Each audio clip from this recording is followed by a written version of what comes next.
you can do is just tell the truth and trust in the American people that over time they're going to know what the truth is. Yes, it is time for the truth.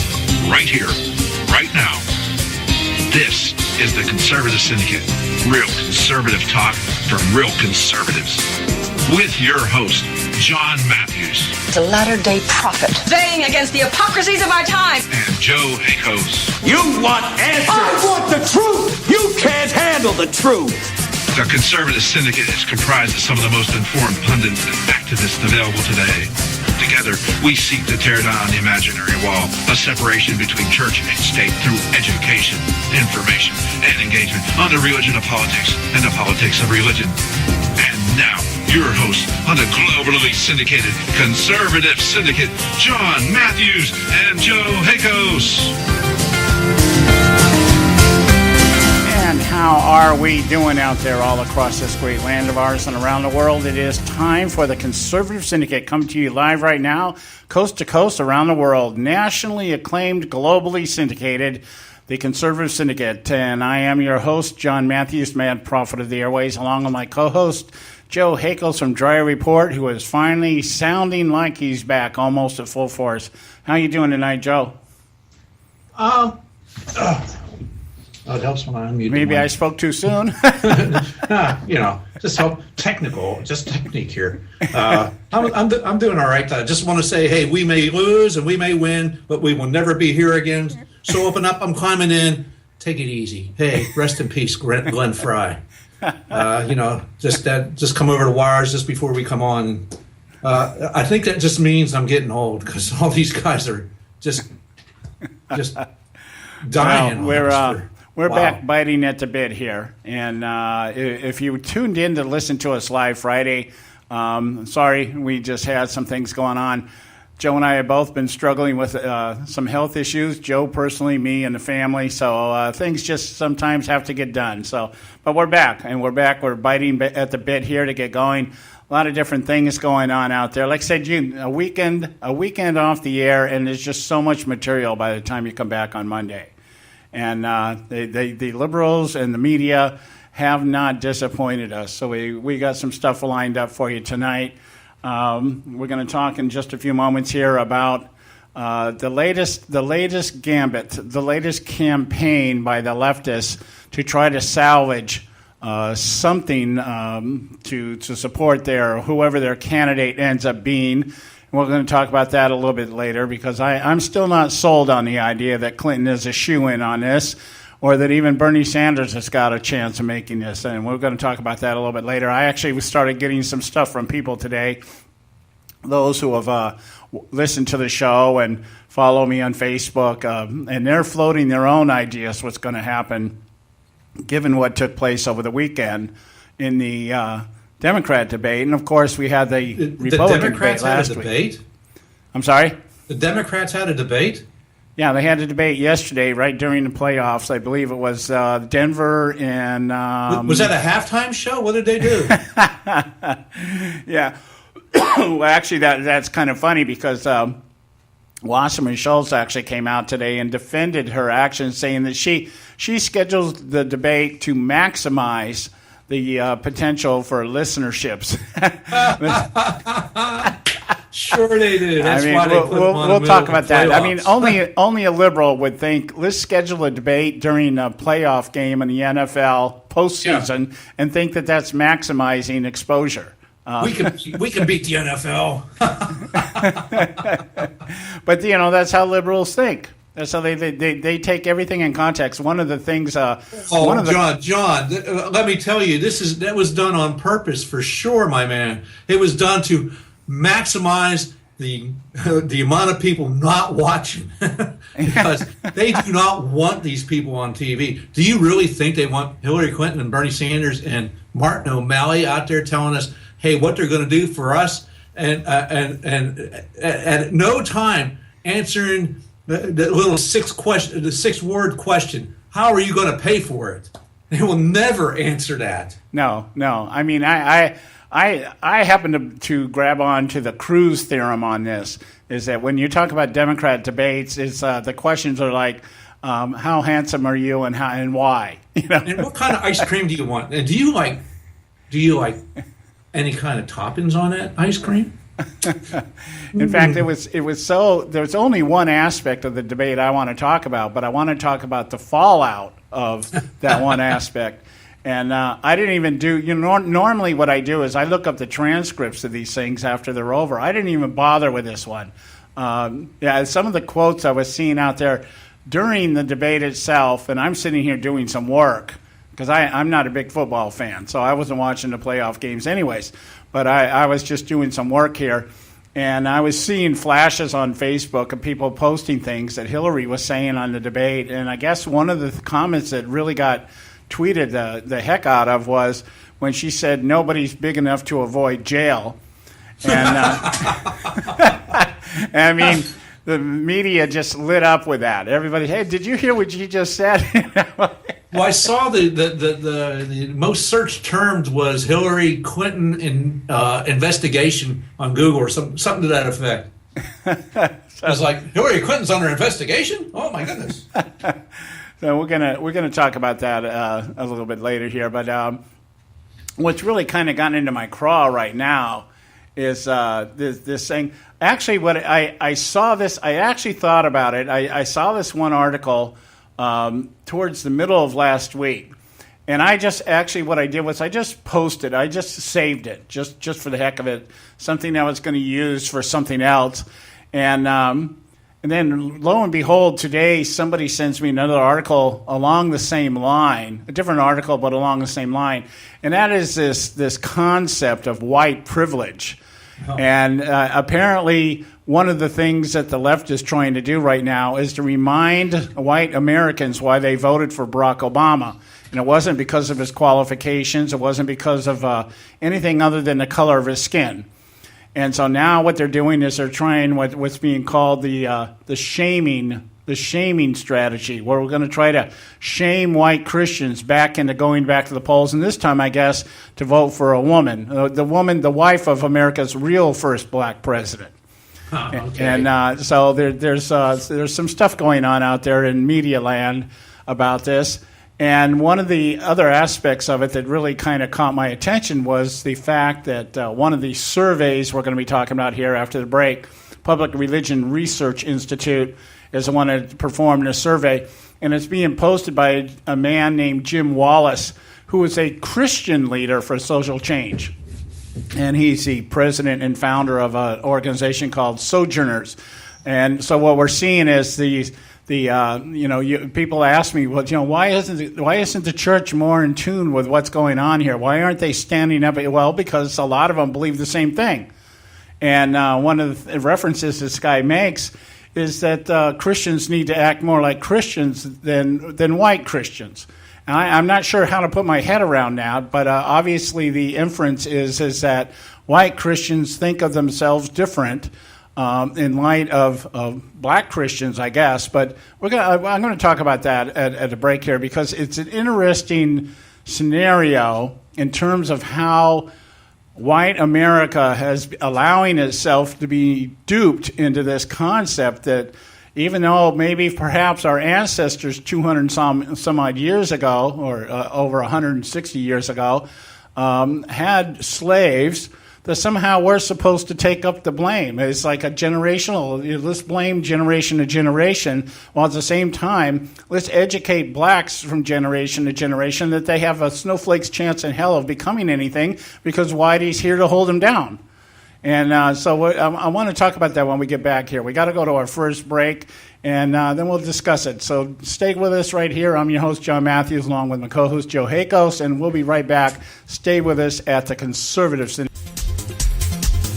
You can catch all our archives at theconservativesyndicate.net. The Conservative Syndicate. Real conservative talk from real conservatives.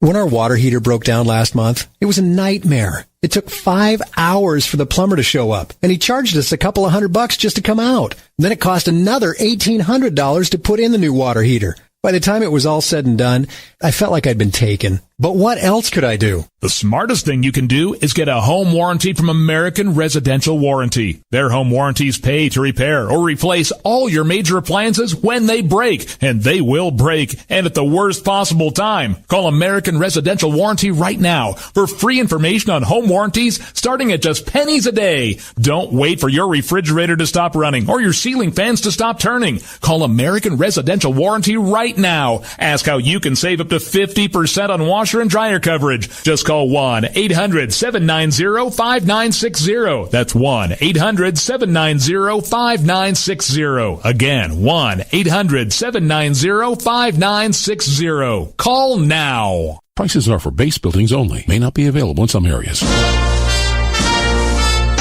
Attention business owners, do you want a stimulus package that really works? Before you spend thousands of dollars more than you should on your next building project, listen to this. General Steel has a stimulus package designed to help you save as much as half the cost of conventional construction on your next building. As much as half. That's right. General Steel can save you thousands of dollars with a pre-engineered steel building designed for your business or church. How about a 50 by 100 foot building for under $30,000? So don't pay thousands more than you should without calling General Steel first and save as much as half the cost and time of conventional construction. With the projected demand for steel in Japan and China, prices may be skyrocketing. 877-927-3360. 877-927-3360. 877-927-3360. Limited time offer, 24-month commitment and credit qualification require. Cancellation fee, auto pay, and paperless billing and other restrictions apply. If you can't see the difference, why pay the difference? Switch to Dish for the best deal in entertainment. Only Dish brings you the best in entertainment for less than $20 a month. Cut the cable and don't get directed. Switch to Dish because at just $19.99, Dish saves you every time you turn on the TV. It's so simple. The same channels cost less with Dish. So since you can't see the difference, don't pay the difference. Switch to Dish for the best deal in entertainment. Get premium movie channels free for 3 months, starting at just $19.99. Dish saves you every time you turn on the TV. Call now to save with Dish. Dial 1-800-600-1645. That's 1-800-600-1645. The same channels for less than $20 a month. Dish. Call 1-800-600-1645 for details. Folks, if you're like me, you don't place a whole lot of trust in today's media for the real truth and facts regarding the volatile world of finance and politics. When I want the real scoop on money, I go to the most trusted source I know, my good friend and colleague, Bob Cardosa. Bob is a noted expert with a PhD in international finance who airs his nationally known, globally syndicated show, Robert Cardosa Live, daily, Monday through Friday from 4 to 6 p.m. Pacific Time. With Bob, you'll get the right information at the right time from someone who knows his business and can help you make the right decision concerning yours. Again, Bob airs daily, Monday through Friday from 4 to 6 p.m. Pacific Time. Visit his website at robertcardosalive.com for information regarding stations and topics. That's robertcardosalive.com. Check Bob out. You'll be glad you did.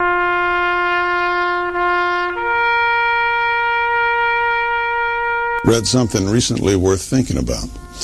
It's the soldier, not the campus organizer, who's given us freedom to demonstrate.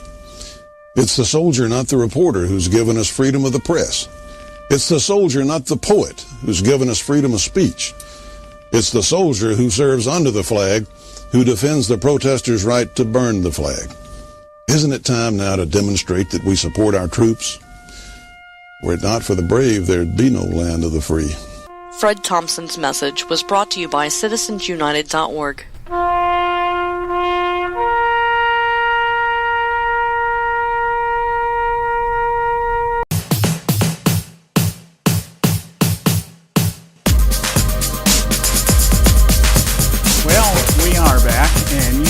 Listening to the Conservative Syndicate, Real Conservative Talk from Real Conservatives. I'm your host, John Matthews, along with Joe Hakos, my co-host, and let's get into the festivities. I want to address this, a couple of articles here, and I don't know, when I first saw them, I was kind of incensed. And when I see stuff like this, my first impulse is to just be insulted.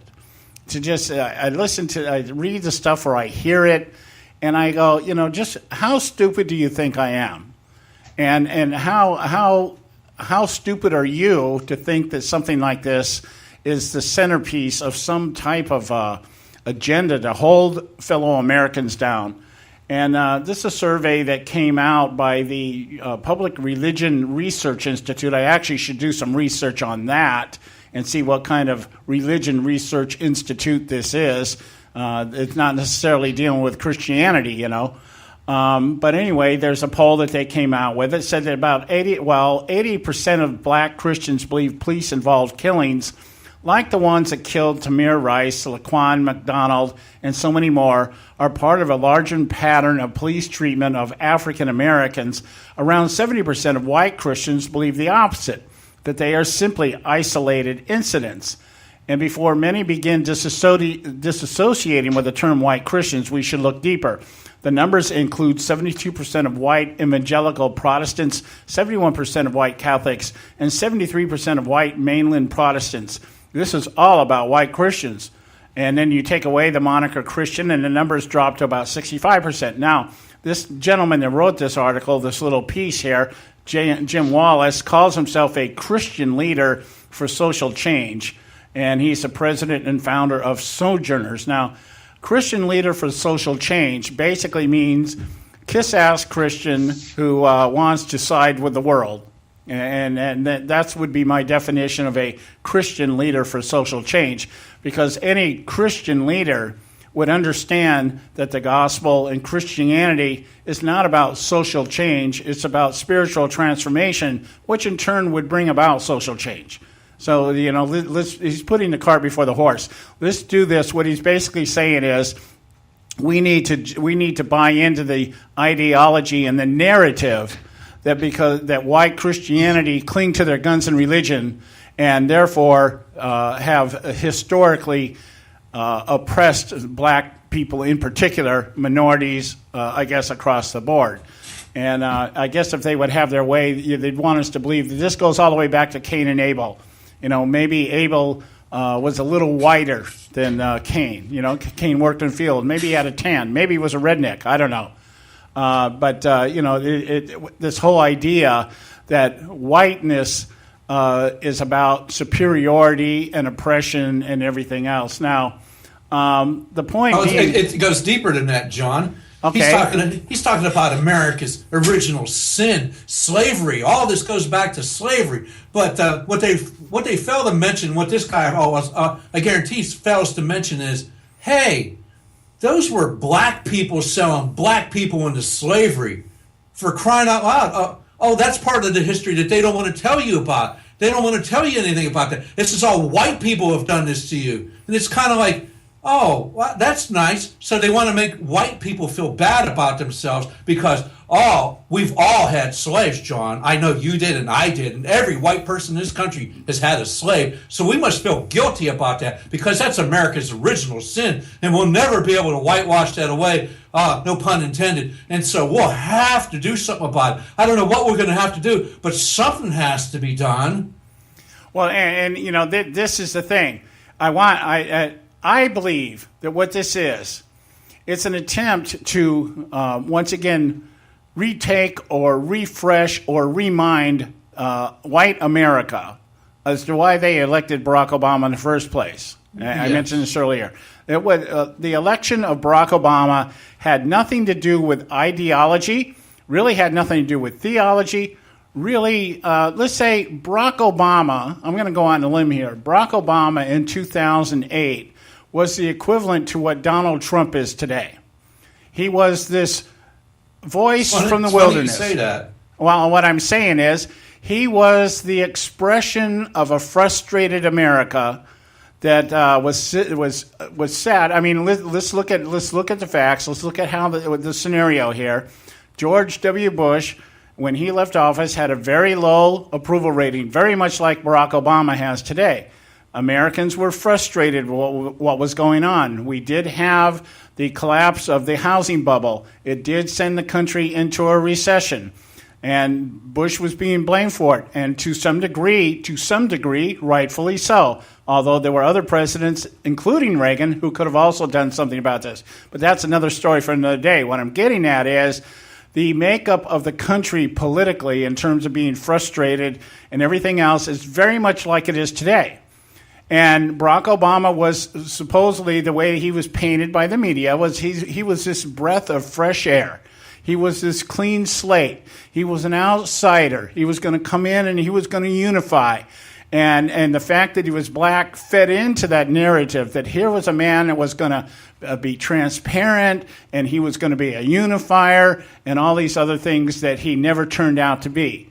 And so we're actually facing in much of a way the same situation today with Donald Trump. Trump is the voice. Now, I'm not saying he's the good voice. I'm not saying he's the right guy. I'm saying he is exhibiting the same characteristics in his manner, in his way that Barack Obama did in 2008. And that is the idea that we have somebody who's going to go against the establishment, going to go against the status quo, going to bring about some type of reformative change, and we're going to take government back. It's the same narrative. The difference being, of course, is that many Americans were duped into believing that the color of Barack Obama's skin was the essential element that was going to initiate and usher in this new era of cooperation and bipartisanship. Yes, he was going to unite the races. Right. He was going to unite we would no longer have this sin of slavery over our heads, you white people. Yeah. You would not have that over your head anymore.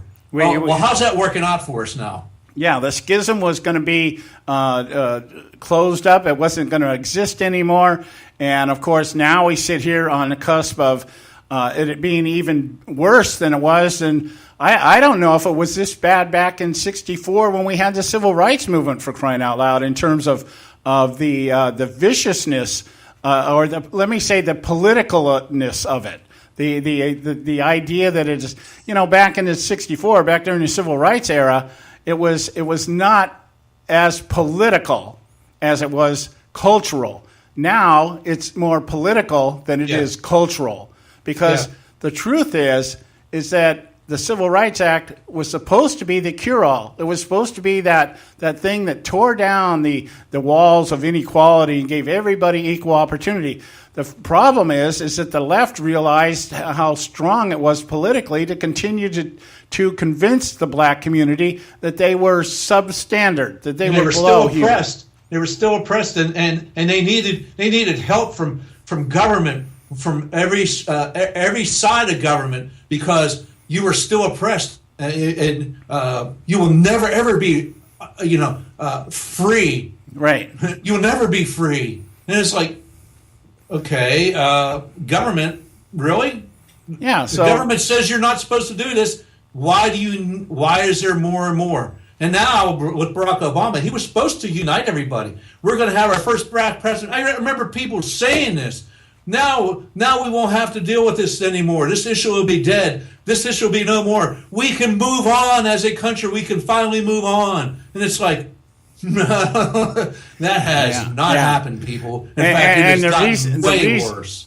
The reason it is the way it is because those who realized the Jesse Jacksons, the Al Sharptons, even people like the Bill Ayers and all these other people. Don't give him a pass. He's part of this. Well, what they did is they came to the conclusion that, hey, we hit a gold mine here. And all we have to do is continue to tell the black community and other minorities that they're going to forever be oppressed as long as the white man is in control. And so what they did was they brought about their own politics, and they've implemented their own power structures. And they've turned out to be in some ways even more corrupt than the very systems and the very political movements that they were trying to protect the black community and other minorities from. They've become worse. Absolutely, John. Absolutely. And I guarantee as we celebrate Dr. Martin Luther King's birthday today on this holiday, I guarantee he's rolling over in his grave watching these people that are supposedly marched behind him and with him and see what they have done to this plight that he gave his life to. Yeah, he gave his life up for this. And to see how they bastardized it, and yeah, that's a harsh word, but that's what they've done to this. It's ridiculous. Everybody's running around looking at the color of your skin instead of the content and character of your heart. That's what's sad about all this. Yeah, it definitely is. And I often imagine the same thing you do, not just people like Martin Luther King, but even our framers and people like this. What would they think? I've entertained things like this. What would somebody like John Kennedy think looking at the political environment today? Would he think like Barack Obama? Would he think like Joe Biden, somebody who was around when he was president? Would he be looking at the Congress today and the way the president is operating, the way Congress is not operating, the way the Supreme Court is legislating from the bench? Would he look at this separation of powers and say, yeah, this is what I had in mind? Would Franklin Roosevelt even look at it like that? Well, Franklin probably would have looked at it and said, wow, that's pretty cool. I never thought I could have got away with that. Because he was trying. That may be. But, this whole idea here that now what we're doing is, this is all an extension of the various agendas and the various demographics that Barack Obama has pandered to since he came in office. He's created the black against the white. He's created the homosexual activist movement, which is now anybody that's white Christian is a hater. If you're white and Christian, you're a racist. Here's how far that's going, John. Now they want to take out instead of you have airmen in the Air Force, they want to take out the phrase "man," and they want to do the same in the Navy. It's like really. That's how, like we've said before, you give these people, they will never ever stop. Yeah, and that is the thing about liberalism. It is. I'm going to equate it with a spiritual concept. I heard this from a minister several years ago, and I was quite impressed by the way he was talking about it. He was talking about lust. Mm-hmm. And he was saying, the thing about lust is that it's never satisfied. Because if you give in to lust, it's only a temporary appeasement because the lust is going to come back and you're going to want it even more. That is liberalism. You give in to liberalism, and they're appeased for a moment. But then they turn around and they want more. Well, it's not enough. It's not enough. And so that's what this is all about. It's not enough that we've gained equal rights under the law. It's not enough that the laws state. I'm not saying that discrimination still does not exist. I'm saying there are ways of combating it other than throwing protests and burning buildings down and disrupting civil society. And blaming an entire race for it. Yeah, and that's the problem. That's the problem here. They blame every white person for it. It's like, really? That's like saying every black person's bad. That's just so unholy and ungodly just on its face. And it's like, really stop this. It's division, and that's what they want. They want division. Right. And the thing is, there are a great number of white Americans right now today who would read an article like this, or this other one I have here from the Portland Community College that has established a Whiteness History Month for the sole purpose of showing how being white is equivalent to white privilege, and being white means that you're just immune to everything else that's going on in the world. Being white is good, and being anything else is bad. And this all equates into the narrative that if you're a white, Christian, evangelical type or any other type of Christian, then you are, by your heritage, what's wrong with the world. And when Barack Obama's out there telling the world what's wrong with America, he's pointing right at white America, saying, you are the reason white America is bad. And it needs to be transformed. It needs to be fundamentally transformed into this giant collective in which people like Barack Obama make the decision as to what equality is and how it's redistributed. That's really what it's all about. Yeah, and how the solution is brought upon white persons. Right. So anyway, we got to go to a break here. When we come back, we'll be piping in with our good buddy Bob Cardoso over at Robert Cardoso Live. We do our segment on his show this week, and we'll chime in and talk with him and see what's on his mind. So stay with us right here at the Conservative Syndicate. Don't go away. We'll be right back. You can catch all our archives at theconservativesyndicate.net. The Conservative Syndicate. Real conservative talk from real conservatives.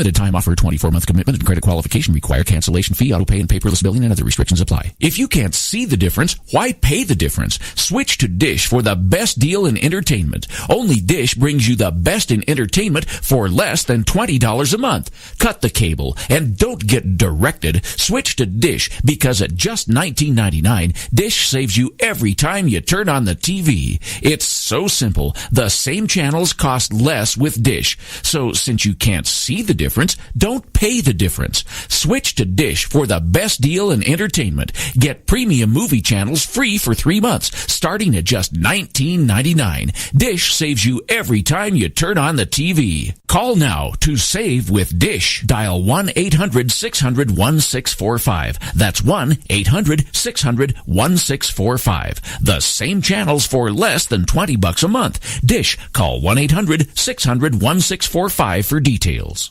Attention taxpayers! If you've received a notice from the IRS or state, do not ignore it. It's also a big mistake to try and handle your tax problem on your own. If you owe back taxes, it's a fact that the government has the power to take everything you own, including your home, business, wages, savings, and your freedom. But here's the good news. There's a special toll-free tax hotline set up especially for you. This tax hotline will tell you about new programs that are geared to help you dramatically settle, reduce, or eliminate what you owe. But you have to call now. Take down this number or put it in your cell phone. But call 866-761-0959. 1-866-761-0959. When you call, you get free information on how you can reduce or eliminate back taxes, including penalties and interest. You can also be helped if you have unfiled returns, a tax lien, wage garnishment, bank levy, or if you've been entered into a payment plan but can't make the payments. Don't make the big mistake in thinking you can ignore or handle your tax problem on your own. You can stop the collection process immediately. Call this special tax hotline today for free info at 1-866-761-0959. That's 1-866-761-0959. 1-866-761-0959. Term life insurance.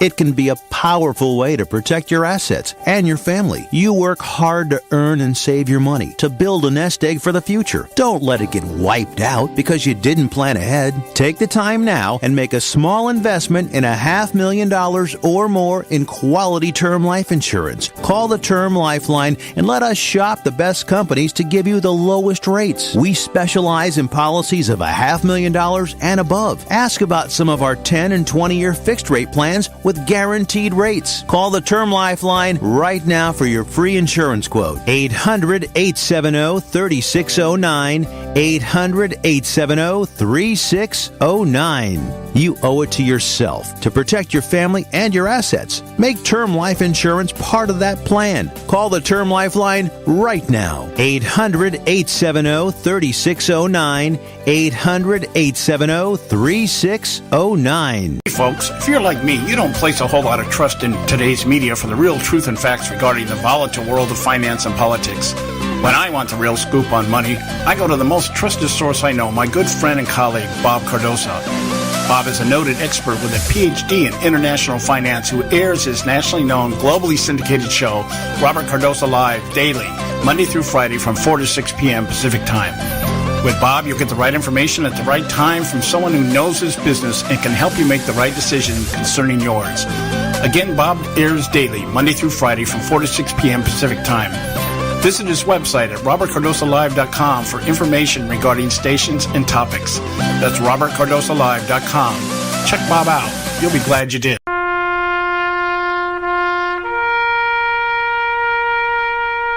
Read something recently worth thinking about. It's the soldier, not the campus organizer, who's given us freedom to demonstrate. It's the soldier, not the reporter, who's given us freedom of the press. It's the soldier, not the poet, who's given us freedom of speech. It's the soldier who serves under the flag, who defends the protesters' right to burn the flag. Isn't it time now to demonstrate that we support our troops? Were it not for the brave, there'd be no land of the free. Fred Thompson's message was brought to you by citizensunited.org.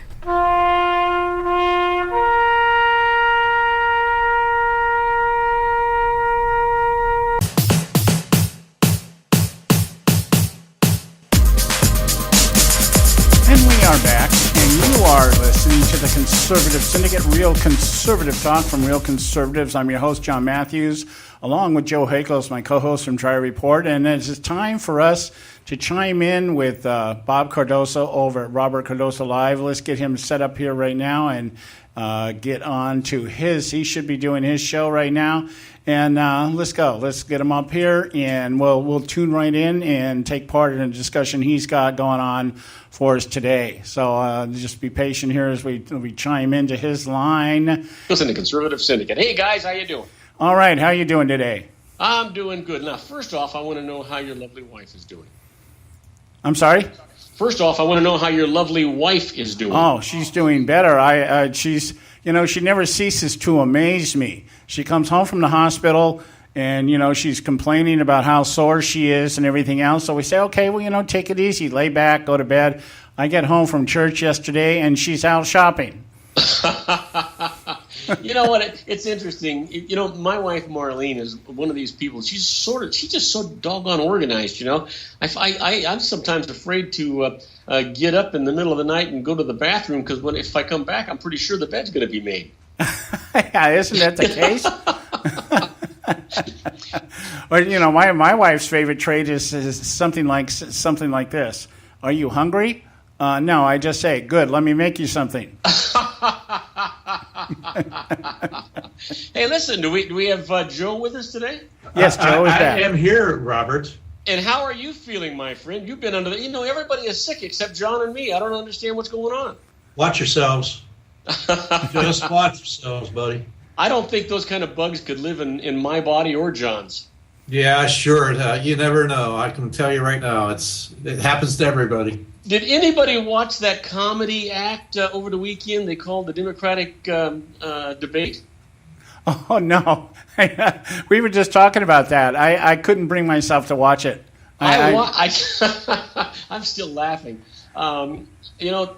There's something to be said about just three people being on stage, although O'Malley, I don't know why he was even there, but there's something to be said about three people on stage. Well, you know what? If I want to watch three people on stage, I'd rather see ZZ Top, okay? Yeah. Yeah, I don't. You know what? It was just a riot act. I was watching Bernie Sanders, and every time Hillary Clinton would say something, he said, "Oh, you're right," and I agree with you. And I'm thinking, well, what the hell kind of a debate is this? This is crazy. Each one was licking the other one's wounds, for God's sakes. Well, I think there's a thought picture. Thanks, Bob. I wanted to give you a visual, Joe, so you could kind of get this thing. But if it's any better, I want you to know that one of the two were bent over. Thanks. I'm going for the steel wool right now. Okay, I'm my mind's eye. Hey, listen, how about I don't think I've talked to you guys since the Republican debate. That went off pretty well. Well, that's funny you mentioned that, Bob, because the Republicans just announced that they are disavowing themselves with NBC on the upcoming February 26th debate. NBC will no longer be holding that debate now. So in Houston, Texas. So somebody else is going to have to climb on board and see if they're going to televise that debate. Well, I think, you know what, I got to tell you, it's just all about money and it's all about everything else. I don't know why they're doing these kinds of things. They're just playing, for the lack of a better term, they're playing politics with this thing.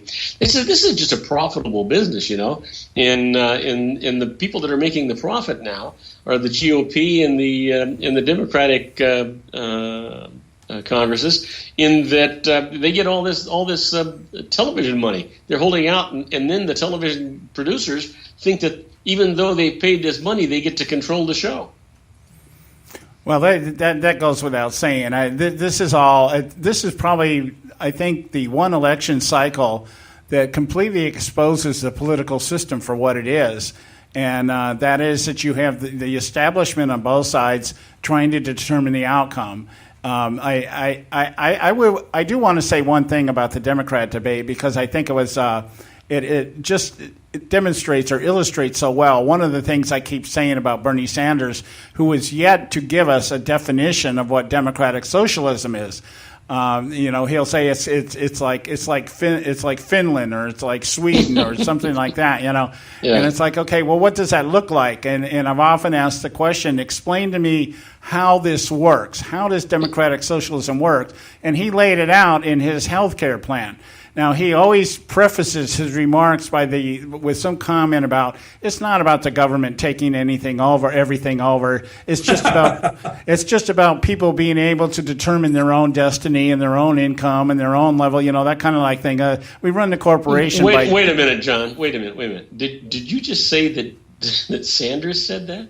Oh, yeah, it's the example he gives. The example he gives is that basically corporations should be run through the democratic process. And what that means is the investor puts up all the money and then his employees tell him how to run the company. That's democratic socialism. But when he revealed his health care plan, he really revealed what it is and what democratic socialism really is. And in fact, that he says, it's a single-payer system. It's time for us to eliminate private sector and profit in the healthcare industry, which means it's time for the government to take it over. Let's have Medicare on estrogen overload. Everything will be run by the government. Everything will be redistributed by the government at the expense of the taxpayers. And you're absolutely right. One of the things that came out of that debate was all three of the Democratic I don't know what they'll call people that are candidates that were running. All three of them admitted that Obamacare was a disaster and needed to be fixed. Everybody's going around the wall here. But you know what? I don't want to talk about Democrats. I want to talk about Republicans. I want to know, Joe or John, whoever can answer this. Do you think that Donald Trump is going to pick Ted Cruz to be his vice president? What do you think, Joe? No. Joe. Or will it be what's that gal's name? Is it Nikki Haley? No, it won't be her either. No. Donald Trump's already said he wants Oprah to be his running mate. Well, yeah, we know that's not going to happen. I'm a bit surprised, buddy.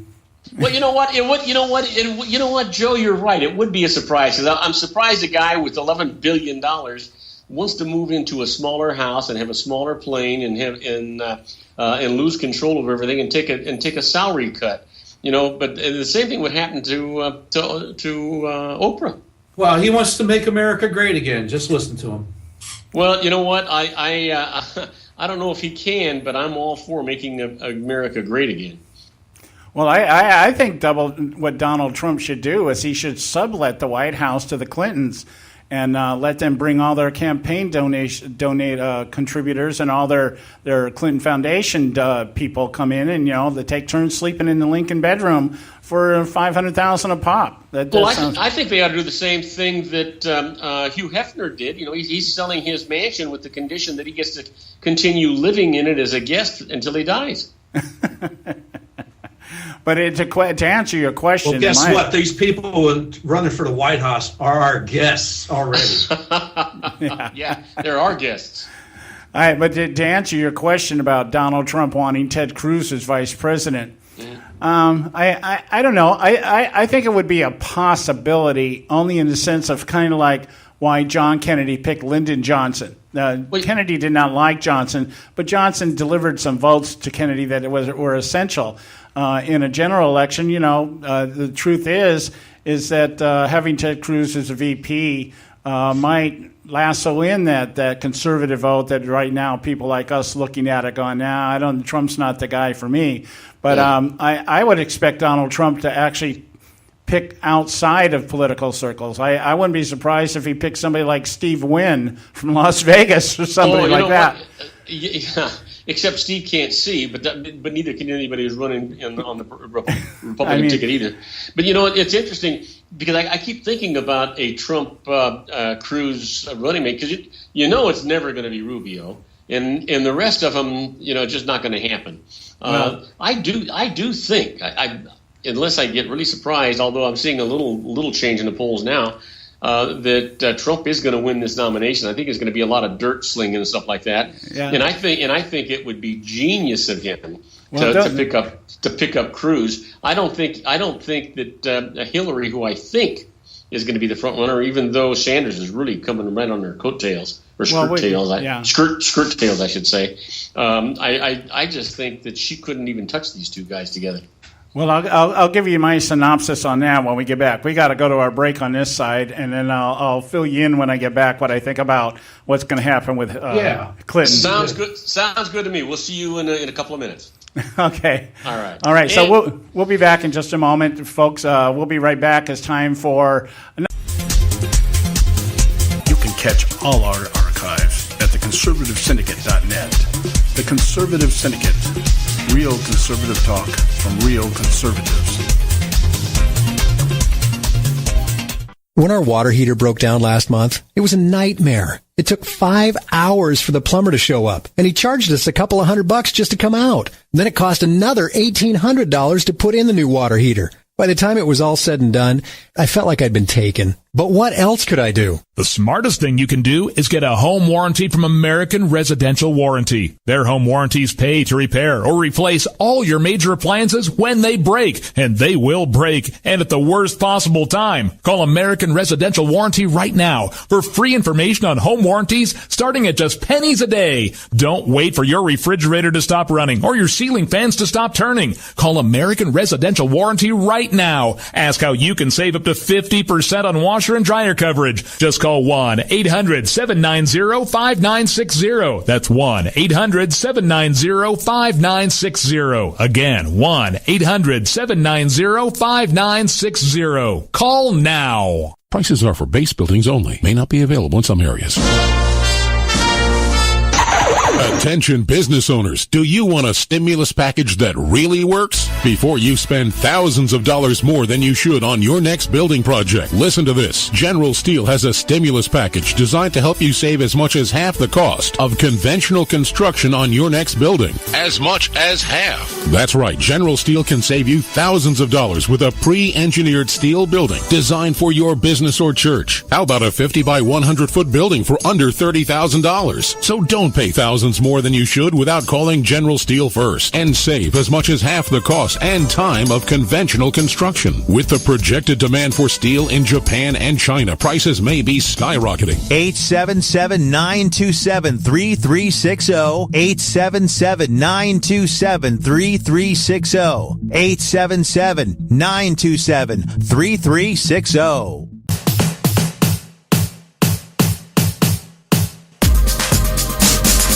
Okay, hey, we're back, and you're listening to the Conservative Syndicate. I am your host, John Matthews, along with my co-host, Joe Hakos. Let's get back with Bob Cardoso. We got to hook back up with him. He's doing a live simulcast at the same time we are, and that's why we kind of do this a little bit different. This is just set up a little bit different than it is when we just have people call in.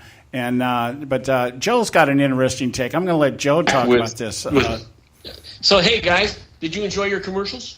Yeah, we did our commercials. I just want to offer this one thing on Clinton, and then I'd like to turn it over to Joe, because Joe was at the Donald Trump rally last week, and he's got some insight on some things that you and I probably haven't even thought about. But I do not believe, I'm not going to buy into this narrative right now that Clinton is going to be the shoe-in. I'm going to go back to my original thought, and I'm going to stick with this. I think Joe Biden is going to be the candidate for the Democrat Party.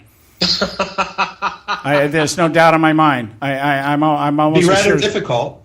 Yeah, there's too much going on with Clinton with the email thing, and there's it's blowing up. a lot of laws broken. John, I think you did catch a bug. Yeah. So Joe, I'll turn it over to Joe here. He can talk about the Trump rally because he saw some things there that gave some real insight. Well, I want to know if Joe came back from that Trump rally itching and scratching and coughing. I'm sorry? No, I was already trying to recover when I went. So, well, give us your observations, Joe. While I went there, I wanted to see what was going on, and because the narrative out of the media is will these people be will they stand in line in a cold winter day in Iowa to vote for this guy, that kind of thing, and these people are committed to him. Yes, I would say that yes, most of these people are going to vote for him. These people at these rallies are fully committed to Donald Trump, and they are going to vote for him. And that's that was my other point with this is people are set in stone on how they're going to do this and everything else, and yet not a single ballot has been cast yet, people. Not a single ballot has been cast. Well, Joe, it's interesting. I saw on the news today, there was the Associated Press came out with a deal raising the question, does Donald Trump have fans or does he have voters? And in either way, will they go to the caucus and vote? I would say he has voters. Now, there are people there that, wanted to see him, to see it. But I went there. There were at least 10,000 people there, and they turned away 5. And these people, yes, they are enthusiastic about him. They were listening intently. Of course, he has his standard pat routine that he goes through. His speech. Although he is not reading from any. It's extemporaneous and everything. But he does have his topics that he already has down. He has his little hour and some odd minute speech. It just goes on, and he just adds here and there, and it depends on some of the things that come to his mind that he'll come up with. Well, did you find it to be? I mean, I find him to be an ongoing repeat. It's sort of like if you've seen one of his rallies, you've seen them all. Yes, if you watch today, he was on television today. He's at Jerry Falwell's Liberty University there in Lynchburg, Virginia, I think it is. And so, he went there, and I just love it how, he's not a politician or nothing, but he knows he's at a Catholic university, so he brings out his favorite Bible quotes, and it's just like, okay, thanks, Donald. That's not really that obvious what you're doing. Well, yeah, you know what? It is so obvious. I just can't hardly imagine. I'm going to say something I know I'm going to be sorry for, but he never struck me as a religious kind of person. He certainly doesn't wear his religion on his shoulders, or chips on his shoulders. But I've never been stricken by him as though he was a very religious kind of guy. Yeah, I get that too. But seeing as how he could stand up and support partial birth abortions and that kind of thing. So, well, I don't know how he could become a multi-billionaire without stepping on enough toes to be condemned. Exactly. Donald Trump is for Donald Trump, and he's always been for Donald Trump. That's absolutely correct. And if you ask him that, there's no way he can deny it because he knows it's exactly how. And everybody that's ever watched him knows that. Mm-hmm. That Donald Trump is for Donald Trump. Now, what I get out of it is like you said, you hear the same thing over and over again. I want to start to hear some actual, no kidding. Okay, Mr. Trump, how are you going to do these things? Yeah, you say you're going to do. Today, he said he's going to make Ford. If Ford builds a plant in Mexico, he's going to impose a tariff on them. Well, I'm sorry. How are you going to do that, Mr. Trump? Because as a president, you can't just arbitrarily do that. That would come from Congress. So Are you saying you're going to go ahead and go around Congress? Are you going to do this by executive order? Then that would be just the same as the guy we have in there now then. Yeah. And that's what I want people to start to understand here. I described him today as an Easter bunny. One of those chocolate Easter bunnies. You look at it, it's so good. You look at it, and then you dig in, you bite the ear off, and you find out it's hollow.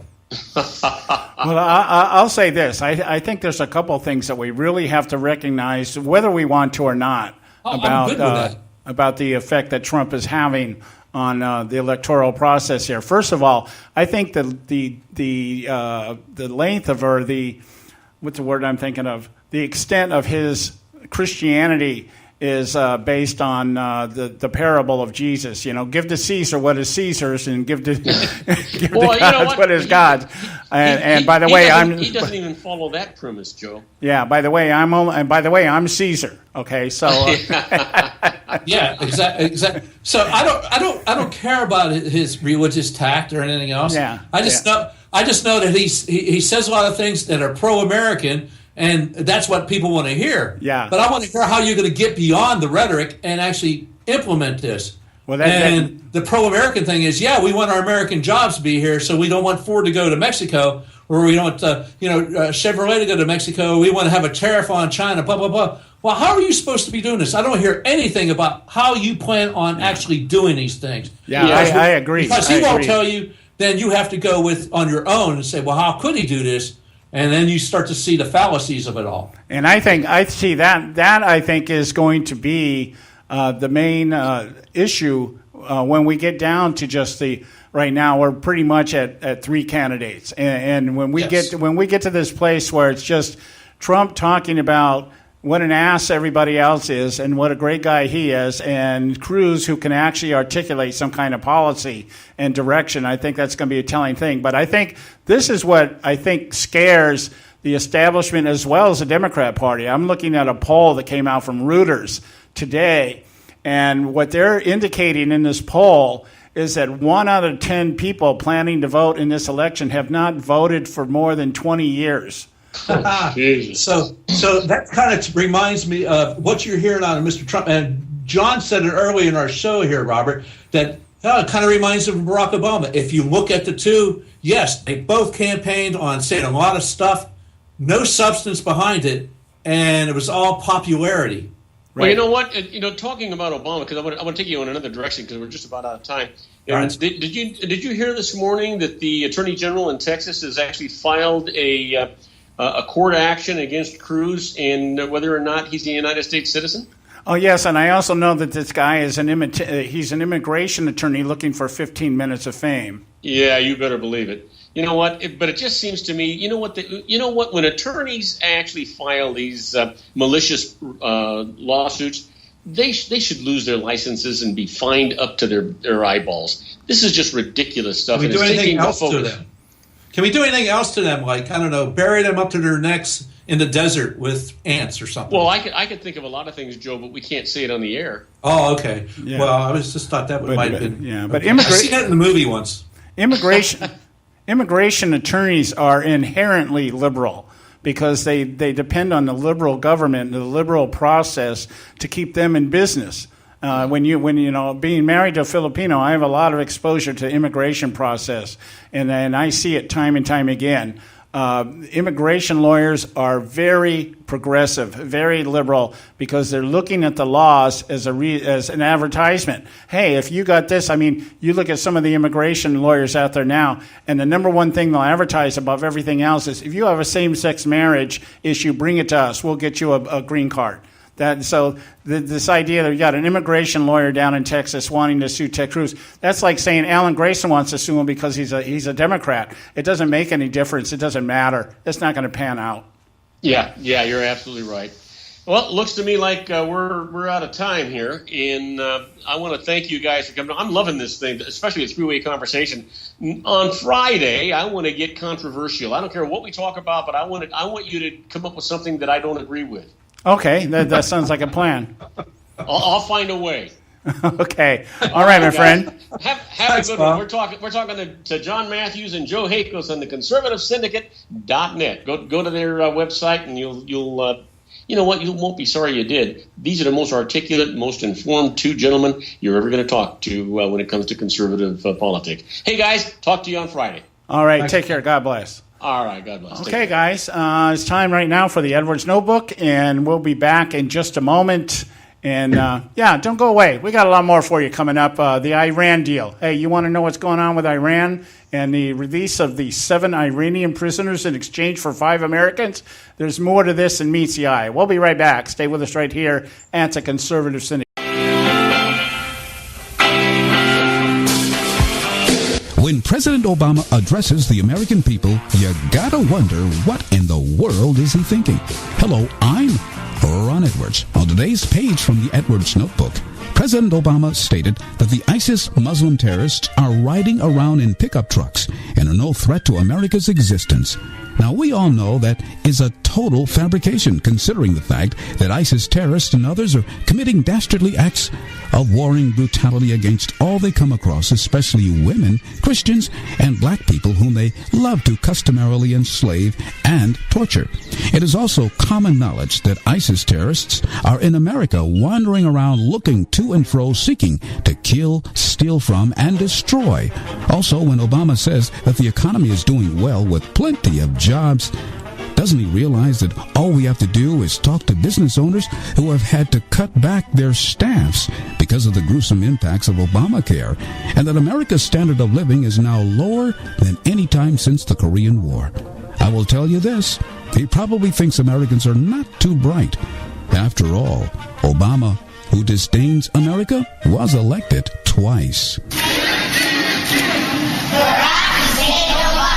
I'm Ron Edwards.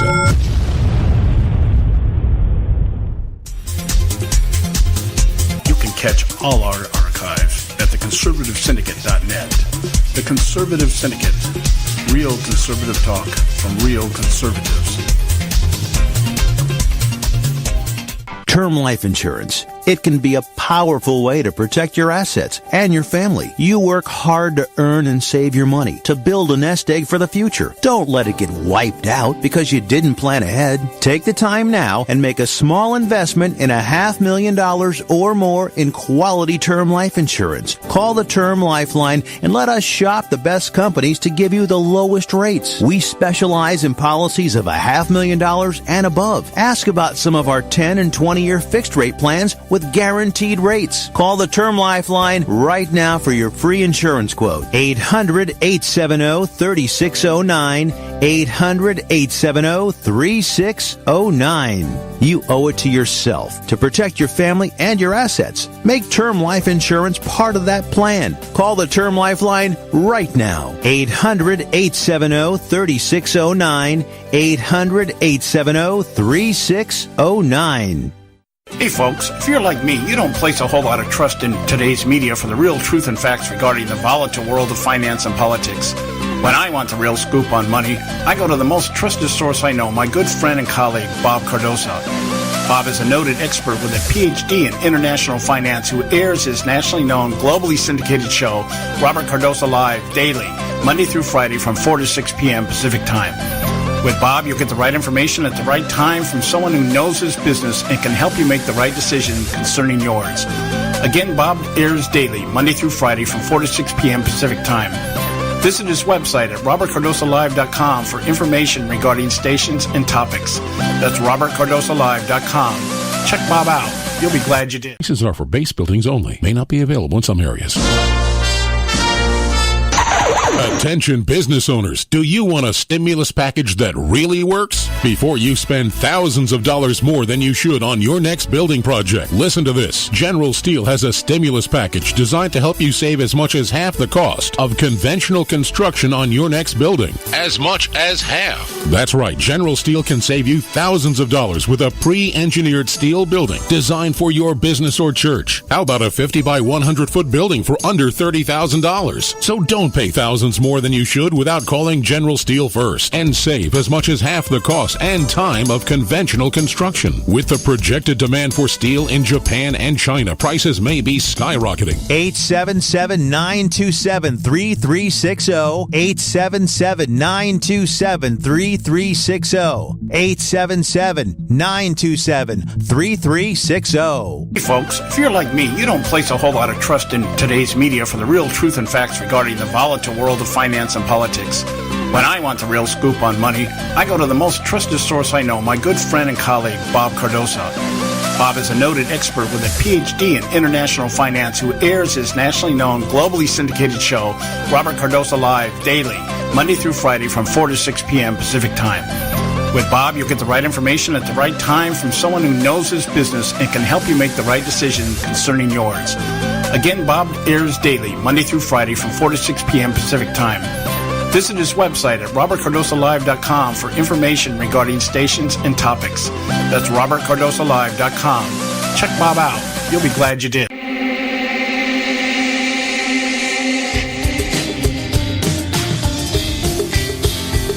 Hey, all you can do is just tell the truth and trust in the American people that over time they're going to know what the truth is. Yes, it is time for the truth. Right here, right now. This is the Conservative Syndicate. Real conservative talk from real conservatives.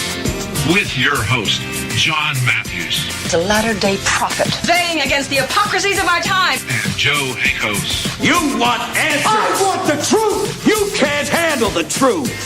The Conservative Syndicate is comprised of some of the most informed pundits and activists available today.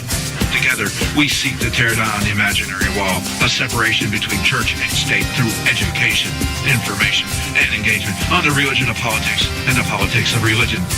And now, your host on the globally syndicated Conservative Syndicate, John Matthews and Joe Hakos.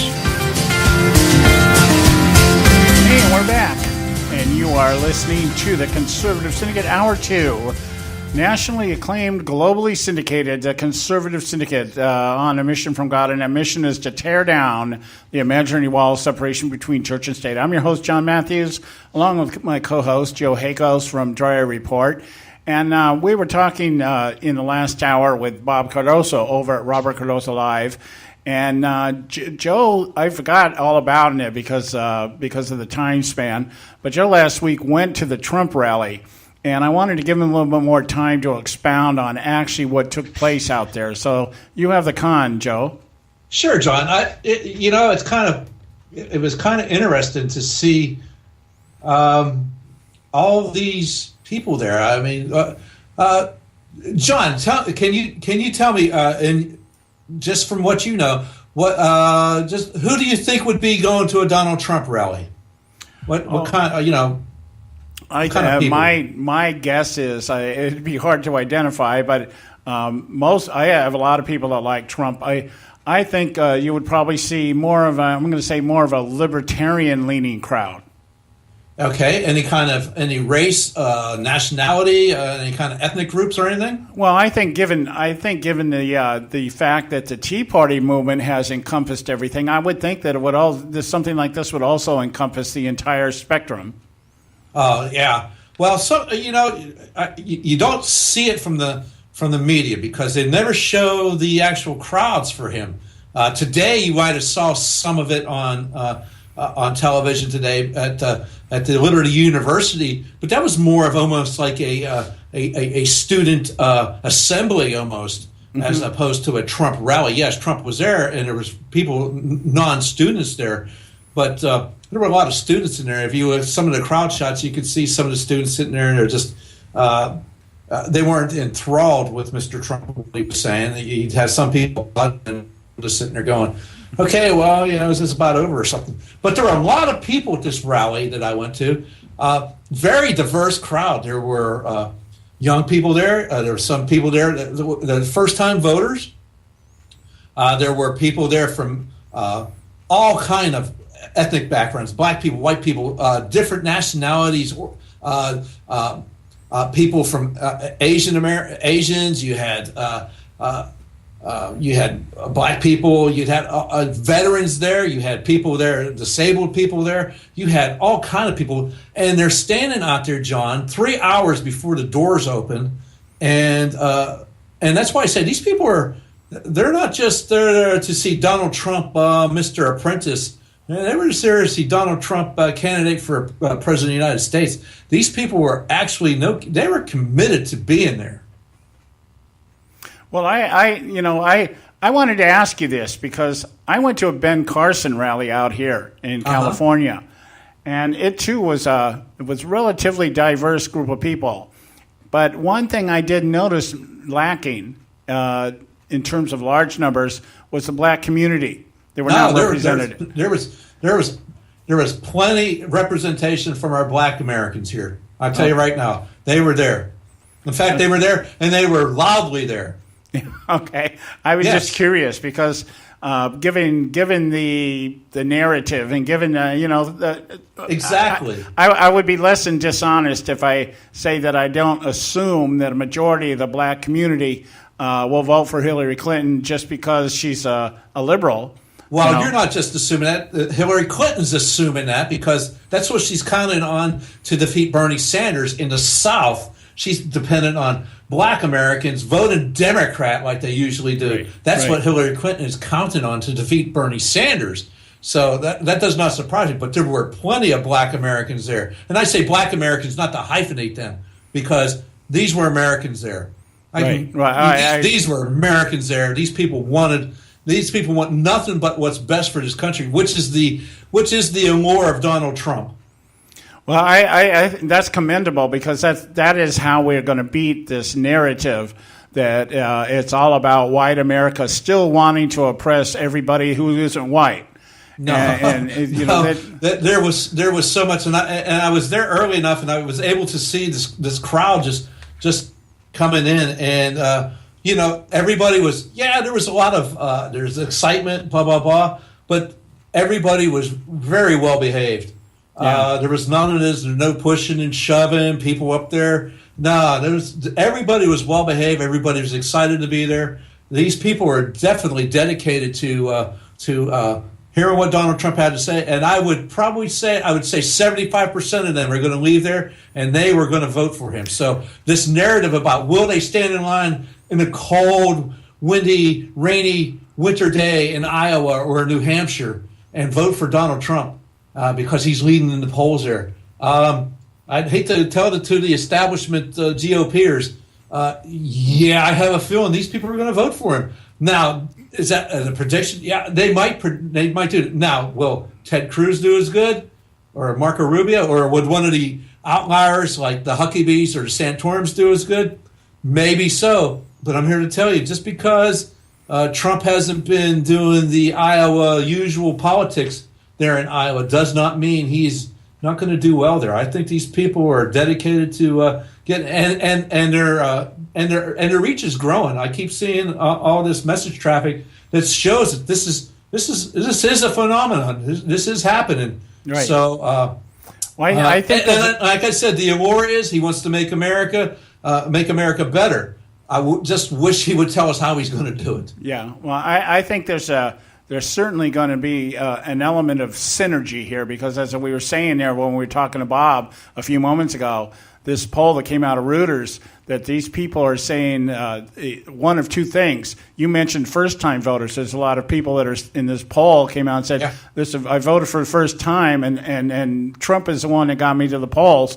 Those who voted haven't voted in 10 to 20 year spans are saying, well, because of Trump, I'm willing to go back because my vote has been lost. That was a phrase they used. We lost our vote up until this point, and he has reignited that desire to get back into the electoral process. That's synergy. Every candidate will benefit from that to a certain degree, but certainly we can no longer, in any way, shape, or form, discount the effect of Donald Trump or the possibility that he could win this nomination. Oh, no way. You should not discount this. Here's the other thing that I observed there. There's actual, no kidding, Democrats switching to the Republican Party to be able to vote for him in Florida. It's a closed primary. So they're switching their votes they're switching their party affiliation to Republicans so they can vote for Donald Trump. Right.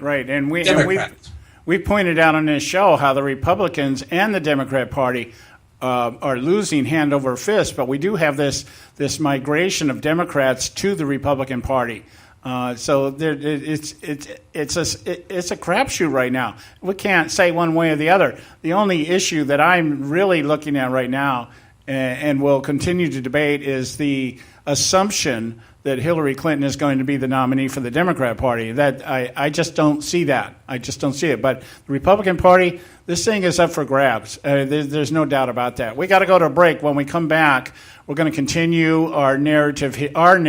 We're going to take control of the narrative, and we're going to continue it right here at the Conservative Syndicate. Don't go away. We'll be right back. You can catch all our archives at theconservativesyndicate.net. The Conservative Syndicate. Real conservative talk from real conservatives. Prices are for base buildings only. May not be available in some areas. Attention business owners, do you want a stimulus package that really works? Before you spend thousands of dollars more than you should on your next building project, listen to this. General Steel has a stimulus package designed to help you save as much as half the cost of conventional construction on your next building. As much as half. That's right. General Steel can save you thousands of dollars with a pre-engineered steel building designed for your business or church. How about a 50 by 100 foot building for under $30,000? So don't pay thousands more than you should without calling General Steel first, and save as much as half the cost and time of conventional construction. With the projected demand for steel in Japan and China, prices may be skyrocketing. 877-927-3360. 877-927-3360. 877-927-3360. Hey folks, if you're like me, you don't place a whole lot of trust in today's media for the real truth and facts regarding the volatile world of finance and politics.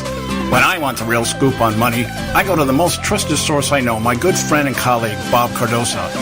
Bob is a noted expert with a PhD in international finance who airs his nationally known, globally syndicated show, Robert Cardoso Live, daily, Monday through Friday from 4 to 6 p.m. Pacific Time. With Bob, you'll get the right information at the right time from someone who knows his business and can help you make the right decision concerning yours. Again, Bob airs daily, Monday through Friday from 4 to 6 p.m. Pacific Time.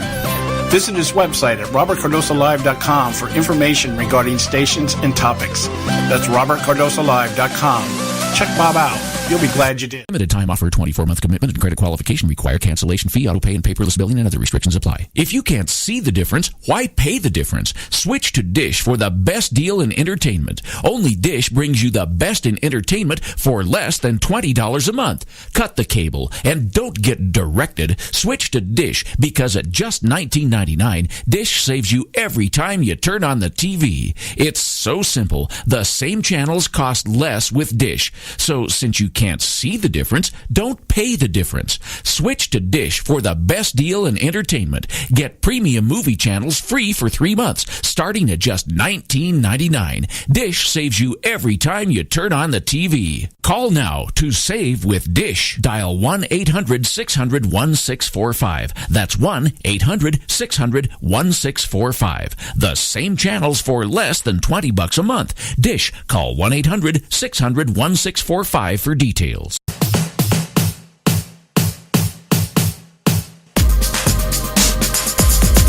Hey, we're back, and we're glad you took the time to join us today, and I am your host, John Matthews, along with Joe Hakos from Dryer Report. You know, I want to get on this topic of the prisoner exchange that just took place between Iran and America, and there's so much about this that is being politicized that shouldn't be politicized, but there's a whole lot of this that should be politicized that isn't being politicized. And I'm not so sure I'm going to do it today because I really want to spend some time talking about this. There are things not being revealed or what's disclosed in terms of what happened, how this deal went down, and what is actually behind it.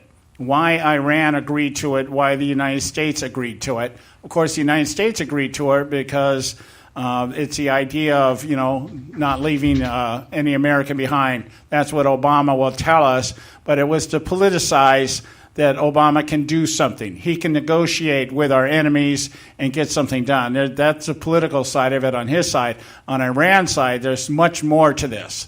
This is nothing really, in some ways, on par with the release of 5 Iranian terrorists for Bergdahl. What's his name? What was that guy's name? Bergdahl. I don't remember what his first name was. Bergdahl. Bergdahl, that guy, that traitor. That's, not a problem with that Bergdahl guy. He should, in fact, Trump mentioned that in his little rally thing. He talked about maybe we could take him up and drop him from a plane or something. Yeah, but it was kind of funny, actually. Yeah, there's stuff with this that I did a lot of research on this today. Well, John, the one thing that we can say about this that I think that this deal was made Sharia compliant. Well, this is my first response. My first impulse on this was I started seeing all this stuff surface, and I'm like, I do not want to politicize this. We got 5 Americans back. That's good. And I was going to leave it at that. And let's not talk about the politics of it. Of course, Obama's going to be thumping his chest and everything else. But, so what? We got 5 Americans back. I'm willing to concede. Let him brag. Let him, whatever he wants to do about it. That's the good part. That's the good part of the deal, John. Yeah. But then I started looking at what it entailed on the other side. And this is scary as all hell. I really at this point think that Barack Obama should be brought up on charges for aiding and abetting the enemy. There is no doubt in my mind that he is doing everything within his scope of ideology to help Iran take action against Israel. That's all I can see this being about. And I want to give this ample time, adequate time, so I may hold this topic off tomorrow. In fact, I probably will because we'll have Don Dix with us tomorrow. That'd be great. And it would probably be a more appropriate topic at that time. So, but right now I want to get back, we were talking, Joe was talking about the Trump rally out here in Florida, or down there in Florida, and on his neck of the woods. And I think it's appropriate now to look at some of these other things, some of these other aspects about what's going on the Democrat side. As we talked about last hour, Bernie Sanders revealed what a democratic socialist is in his dissertation as to the fact that government needs to take over health care. And he's always tried to downplay this aspect of government nationalization of a private sector and government control for the purpose of redistributing to whatever class of people they deem worthy of such redistribution. And so I've always, in the back of my mind, known that's where he was going to go. And I really believe that he is taking, Hillary Clinton is talking about wanting to take Obamacare as it is and improve on it. She's saying the same thing because we know that the end game on this is single-payer health care. Government-run, single-payer health care. Everybody puts money into the Medicare pot, and we all get substandard health care. That's really, because that's all you're going to really be able to afford. Taking control of the entire healthcare industry through government regulation and redistribution, certain proven recipe for failure and dysfunction. Now, well, it's the first thing that any totalitarian government wants to do is take over the healthcare of their quote-unquote take over the citizens. Take over the healthcare. They already control the media. I mean, they got two elements right there, and then disarm America. You get those three elements there, and you've got Hitler, you've got Nazi Germany all over again.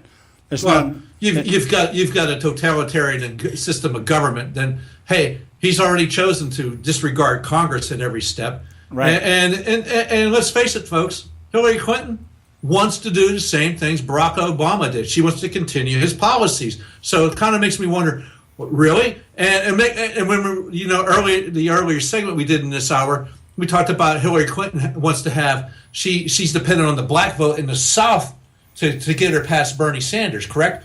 Right. So let's think about that for a minute. Really, the black America has done so well under Barack Obama that yes, they should continue on and continue to vote on that pattern, even though it's not Barack Obama anymore, because the policies implemented and the job growth and everything else that Barack Obama has touted has just helped the black community out so much in his 8 years that we should just continue that on. That's the rationale that they're going to think with. Yeah. It's here's the dynamic of all this. And I'm just talking right now from the side of the Democrat Party. We'll get back to the Republicans in a moment here, but I want to. The Democrat side is so much easier to figure out. It's so much easier to discern what's going on. Mm-hmm. Each one of these candidates want to be an extension of Barack Obama, but they want to try to put their own name on it. They want to try to, and Clinton in particular.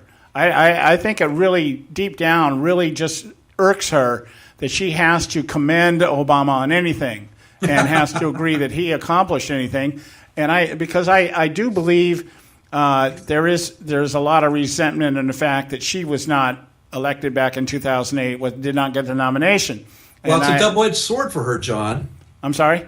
It's a double-edged sword for her, John, because she can't totally wrap her arms around the Barack Obama policies of the last 8 years, because there's so many of them failed, and she was at the top of the government, and in fact, the State Department, which is totally, if you look at the world right now, totally an upheaval, especially the Northern Africa and the Middle East, and let alone let's go into Southwest Asia, Southeast Asia, and the rest of the world.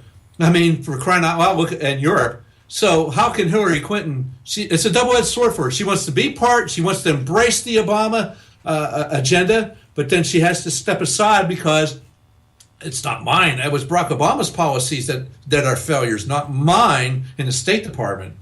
How's she going to be playing that?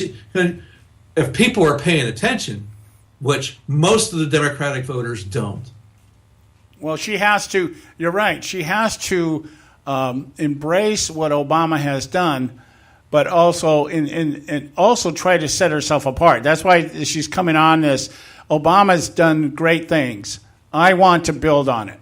That's the idea. Is he's done great things. I want to build on it, and that's supposed to somehow, I guess, in the liberal mind, translate into I have my own version of hope and change. But she can in no way take any really hardcore opposite stance on anything Obama's done, because she's relying on Obama's popularity to carry her. This is not a popular woman. This is not somebody that even people that say they're going to vote for really trust her. It's just they trust her. They trust Republicans less. It's not that they trust Clinton. It's that they trust Republicans less. And so, okay, it's the lesser of two evil concept. That's what's going on here. And so we'll vote for it. Joyce Bear on The View summed it up great. I'd vote for a rapist if he was a liberal. Okay, so that's the mentality. Anything but a Republican. You know? Absolutely. They don't, like I said on the show before, Hillary Clinton could gun down an entire church congregation on a Sunday afternoon on national television, and people would go out on Tuesday and vote for her. Right. And that's why we get these comments from Wasserman Schultz telling us how she's so sharp in her strategy to have all these 6 debates. I don't even know if it's 6. Is it going to be 6 for the Democrats? Does it really matter? Nobody's watching. It doesn't really matter, because they're all going to be. I imagine the next one will be on Super Bowl Sunday. That'd probably be. In fact, that'd probably be the best one. That'd part of the pregame show. Then they might actually have somebody watch it. Yeah, you could put that out on the main stage at halftime, I guess. But then everybody would go to the restroom. So one giant flush. Yeah, I'm actually hoping. I just thought off key thought here. I don't know who's doing a halftime show at the Super Bowl this year. Neither do I. But I'll tell you what, and I hate to admit this. I have become a fan of Bruno Mars. Have you ever seen this guy's his videos, the way he choreographs his music? Yeah, I saw it. Hey, I think this guy is good. It's entertaining. I hate to admit it because he's dumb as a rock, but he is good. In fact, that's one thing I often comment when it comes to liberals. The better the actor or actresses, the dumber they are when it comes to politics. It seems to be some kind of a paradoxical theory or something, You get some really good actors and actresses, and then you ask them about politics, and you're going, my God, did these people graduate kindergarten? I mean, it's amazing. Probably not. But anyway, back to Clinton here. I really believe, and especially with the release of this movie that's just come out, 13 Hours. Yes. I'm already having some of the people I know. I'm going to go see it tomorrow night after I get off the air here, and some of my friends have already seen it. And if this I believe this is going to have some kind of impact on this election process, because now what you've got is you've also got the media, the media on the right, people like Fox News, having the family that were lied to by Hillary Clinton about the video. You've had some of the survivors coming on some of the news networks now and talking about the validity. The people that are starring in the movie, some of the people that they're talking, you remember when Lone Survivor came out, mm-hmm. They had Mark Wahlberg, who's usually been considered a pretty liberal kind of guy. And he came out in defense of the soldiers because some of the people on the right, on the left, were talking about how they're the equivalent to the soldiers, with what their activism and everything else. And he's like, you people don't even know what you're talking about. And I'm trying to think of the guy's name here. He's got a really weird last name. I'm going to look it up during the break here. But he came out and said that, they believe that this movie was pretty damn accurate in terms of it was based on the eyewitness accounts of those who survived. Yes. And if this is even close to what we're hearing, I think this is the kind of thing. See, media works. Media works. And when you have a movie like this, and we'll know when the numbers start coming in, if this turns out to be a large grossing movie like American Sniper or Lone Survivor, Clinton has got some real problems here. And that means somebody else has to run, and it can't be Sanders. We know that. It can't be Sanders. That's a given. We should talk about this after the break. Yeah, we got to go. We do. We got to go to a break here. But I want to talk about this. So what's going to happen here should this all finally implode and cave in on Hillary Clinton? Stay with us right here at Conservative Syndicate. We'll be right back. You can catch all our archives at theconservativesyndicate.net. The Conservative Syndicate. Real conservative talk from real conservatives.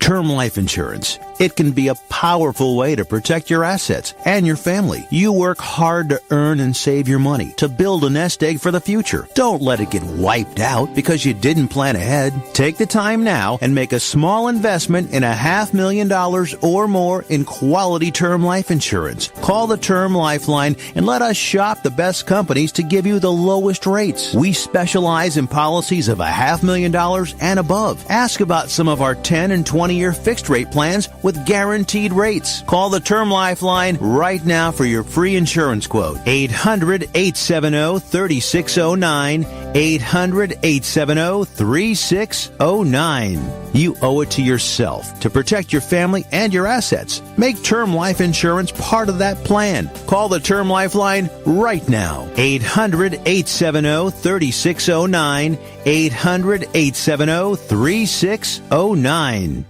Hey folks, if you're like me, you don't place a whole lot of trust in today's media for the real truth and facts regarding the volatile world of finance and politics. When I want the real scoop on money, I go to the most trusted source I know, my good friend and colleague, Bob Cardoso. Bob is a noted expert with a PhD in international finance who airs his nationally known, globally syndicated show, Robert Cardoso Live, daily, Monday through Friday from 4 to 6 p.m. Pacific Time. With Bob, you'll get the right information at the right time from someone who knows his business and can help you make the right decision concerning yours. Again, Bob airs daily, Monday through Friday from 4 to 6 p.m. Pacific Time. Visit his website at robertcardosolive.com for information regarding stations and topics. That's robertcardosolive.com. Check Bob out. You'll be glad you did. Hey, on Moments of Madness.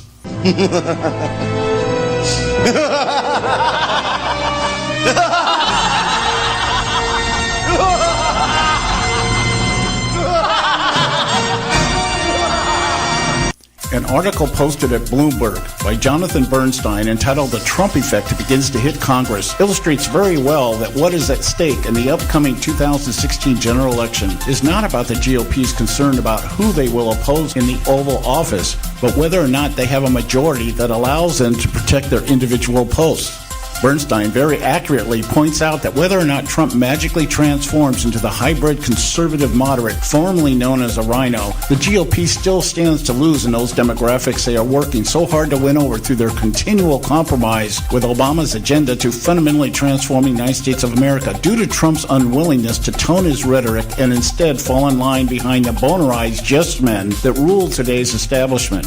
But that's not all. While the GOP tries their best to convey, all they need to return America to the GOP platform they themselves have dismantled plank by plank is control of the executive branch. It is quite obvious, even if a real conservative like Ted Cruz, himself a member of their most sought-after demographic, should be the last candidate standing, they fear losing the stability that defines the establishment they have worked decades to create in the House and Senate.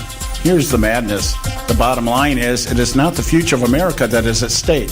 It's their jobs. The likes of Donald Trump or Ted Cruz in the White House threaten those jobs. Winning to today's GOP elite is more about the individual security that comes from holding a position that equates intelligence and skill with esteem and pay while exhibiting no qualifications for the job whatsoever. We know this because the current list of establishment elites seeking the White House remain at the bottom of the pond with popularity numbers between 0 and 3%. Yet they are still the ones the media flock to and the left exhorts when upper-tier candidates like Trump or Cruz comment on the weather in hope of rising from the bottom to the top of the cesspool they thrive in. When the best you can do is whine about today's political landscape while at the same time lamenting that which once was, who cares what John Kasich thinks about legislative reform? When the best you can refer to is a past that fades like a Clinton scandal, who cares if Jeb Bush tells you he can fix what he and his family helped break? When you do not even have a number that registers on the scale, who cares what Lindsey Graham believes is good foreign policy? In fact, who cares what Graham thinks about anything except maybe his choice of wine? It remains to be seen whether or not the GOP knocks over the chessboard by forcing a brokered convention next year in hope of getting their choice on the ballot, because they know they are about to lose to the new kid in the class. But one thing is certain. Regardless of how the rules are changed, everyone knows who the brats are, and everyone knows class is about to be dismissed. Maybe, just maybe then, these elites can take the position they are most qualified for, janitor sweeping the floors of the halls of Congress. This is John Matthews for Moments of Madness.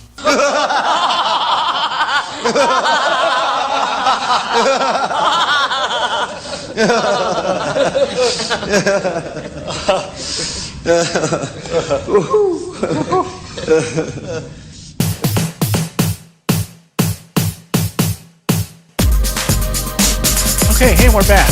You're listening to the Conservative Syndicate. I'm your host, John Matthews, along with Joe Hakos, my co-host. And I want to talk just a little bit here about the movie 13 Hours, because I think somehow this may play into the situation with Hillary Clinton. I keep in the back of my mind, when you start combining all the elements together, I think it's been proven historically that when you deal with political issues like this and potential scandal, I think this is well into the scandal category, although there are still those out there that keep trying to deny it. But the fact is, it's something that just keeps escalating. That's a telltale sign that there's something really out there. The smoking gun concept. When you have, now we're 3-4 years into this thing, and we still are finding out more and more. Now, of course, the media is trying to minimize the exposure and the revelation behind this stuff, but I understand they are opening up yet another investigation on the emails of Hillary Clinton in regards to her knowing what was going on with Benghazi, and now political corruption, her ties, using the State Department influence for her own personal gain through the Clinton Foundation and all this other stuff. And it's just one of these things that just kind of keeps building up and building up. And when this happens, normally what we see at some point in time is it can no longer be hidden. They can no longer hide it without exposing every element of corruption within their own ranks and their own rank and file. And so out of self-preservation, somebody's got to hang. And I think in this case, it'll be Hillary Clinton. Now, one of the things I was just looking at during the break here, 13 Hours was not a number one box office draw. I think it came in number 4 this weekend, whereas American Sniper and Zero Dark 30 and some of the other movies that came out about the Middle East were much more dynamic, much more. Now there's other elements. They're saying there's things that play into this. Star Wars is still a hot commodity. The lack of star power and no major stars in this. And there's several aspects to it. They're saying it wasn't marketed right. I would agree with that. I didn't really even know the movie was going to be released till last week. So there really hasn't been a lot of media play on this in terms of exposure. And then, of course, critics are going to take the side of the liberals, and they're criticizing it and everything else. So there's elements. But, one thing about American people is that sooner or later, something like this escalates. Things escalate. Sometimes they just, boom, it's there. Star Wars, boom, okay, let's go. Sometimes things like this have to build their own audience or their own energy, their own momentum. And we'll see how that plays out. My point being, and I want to get Joe's take on this also, I just am not convinced Hillary Clinton is going to be the Democrat nominee. I'm just not. What do you think, Joe? Okay, so then who, John? And then I'll respond to what I'm assuming is going to be your answer to that. Who's it going to be, John? I really think they're going to pull Joe Biden into this thing.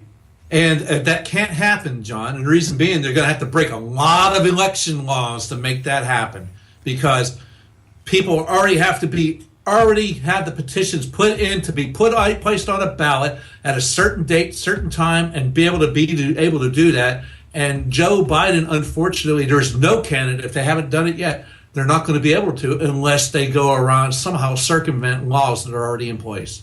Well, we see the RNC already trying to circumvent rules and well, they're circumventing party rules. I'm talking state election laws, John. Mm-hmm.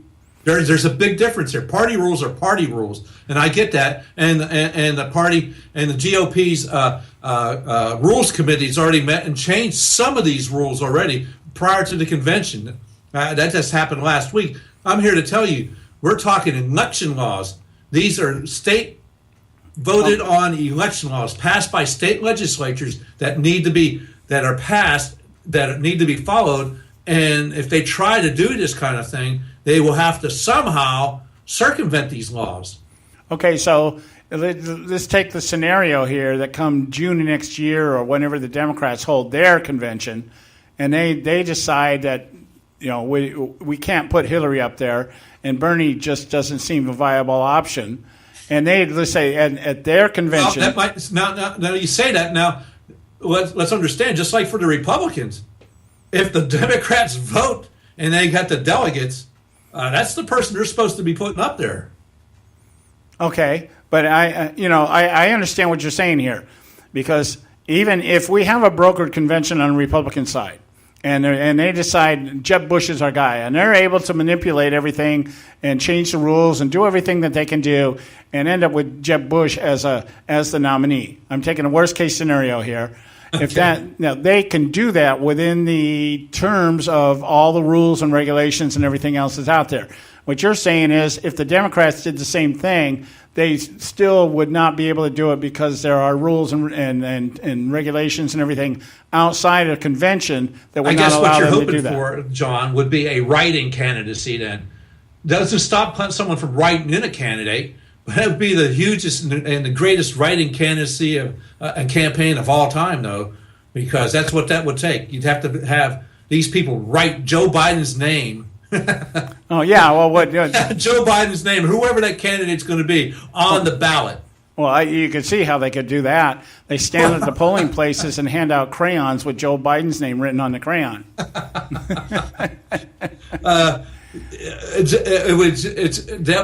That's an undertaking that is a colossal undertaking. It would be the first one in history, probably, because you're talking each state for a presidential election, and wow, to make that happen would be phenomenal. And I'm not so sure the Democrats have the enthusiasm enough to want to go out there and vote, even with Hillary.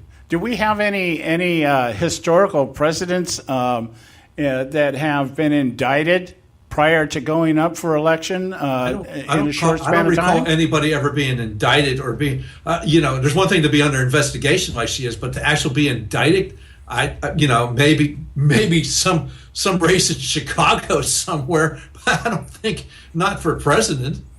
Well, I mean, let's say this. I'm just looking at these scenarios because we're not dealing in a political environment that has any sense of normalcy to it anymore anyway. And so we're sitting here looking at this and we're saying, let's say May of this year. Okay, some of the primaries have already been conducted, and Hillary Clinton's leading. She's got the lead. She's got more delegates than Bernie Sanders. The margin's irrelevant for this discussion, but she's leading. And all of a sudden, the FBI comes out and says, "We are going to indict. We are going to press charges." Well, they can only recommend that it would come up to the Attorney General to indict her.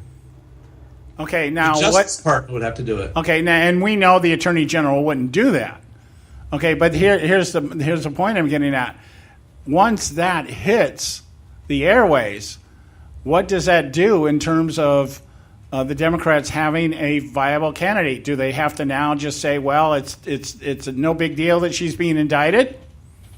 That's what Hillary would say. It's no big deal, and they would press on. I guarantee she feels she's entitled to this. Now, now if you are on the other side of that, and Hillary Clinton is running for president and she's under indictment, now I don't know. I think I could come up with a couple campaign ads that might exploit that fact. Yeah, I mean, it was like the comment that Cruz made at the debate. She could spend her first 100 days bussing back and forth between the courthouse and the White House. Yeah, and you had Donald Trump worried about Ted Cruz being sued or something because quote unquote citizenship issues. Let's come on. Well, I think the issue with Ted Cruz being sued by a Democrat, somebody like Alan Grayson or something, that on a citizenship thing, wouldn't have the same. It's juvenile at best. Yeah, well, it is, but it wouldn't have the same effect in terms of somebody being indicted on political corruption. Oh yes, you would think so. Except we're talking about Hillary Clinton and a Democrat. Because let's just face it. Like we said, these people are dedicated to voting for Hillary Clinton, hell or high water. They will just do it and it's kind of funny as you get the top trending questions on Google about Hillary before that debate. Will Hillary be prosecuted? Will Hillary win the nomination? Yeah. What did Hillary do that is illegal? Well, my goodness. Yeah, that's your candidate? That's what's so strange about this. I mean, we have things sitting out in the wings that if any one of them goes off, it gets even more bizarre than it already is. We got to go to commercial. When we come back, I want to just one more time here. I want to revisit this this thing about this the number of people that are saying in this Reuters poll that they are going to be going to the polls for the first time and returning after more than 10 to 20 years of not voting. Because this is, to me, going to be the element that's going to determine who walks away with this thing. Stay with us right here at the Conservative Syndicate. We'll be right back. You can catch all our archives at theconservativesyndicate.net. The Conservative Syndicate. Real conservative talk from real conservatives. When our water heater broke down last month, it was a nightmare. It took 5 hours for the plumber to show up, and he charged us a couple of $100 just to come out. And then it cost another $1,800 to put in the new water heater. By the time it was all said and done, I felt like I'd been taken. But what else could I do? The smartest thing you can do is get a home warranty from American Residential Warranty. Their home warranties pay to repair or replace all your major appliances when they break, and they will break, and at the worst possible time. Call American Residential Warranty right now for free information on home warranties starting at just pennies a day. Don't wait for your refrigerator to stop running or your ceiling fans to stop turning. Call American Residential Warranty right now. Ask how you can save up to 50% on washer and dryer coverage. Just call 1-800-790-5960. That's 1-800-790-5960. Again, 1-800-790-5960. Call now. Prices are for base buildings only. May not be available in some areas. Attention business owners, do you want a stimulus package that really works? Before you spend thousands of dollars more than you should on your next building project, listen to this. General Steel has a stimulus package designed to help you save as much as half the cost of conventional construction on your next building. As much as half. That's right. General Steel can save you thousands of dollars with a pre-engineered steel building designed for your business or church. How about a 50 by 100 foot building for under $30,000? So don't pay thousands more than you should without calling General Steel first and save as much as half the cost and time of conventional construction. With the projected demand for steel in Japan and China, prices may be skyrocketing. 877-927-3360. 877-927-3360. 877-927-3360.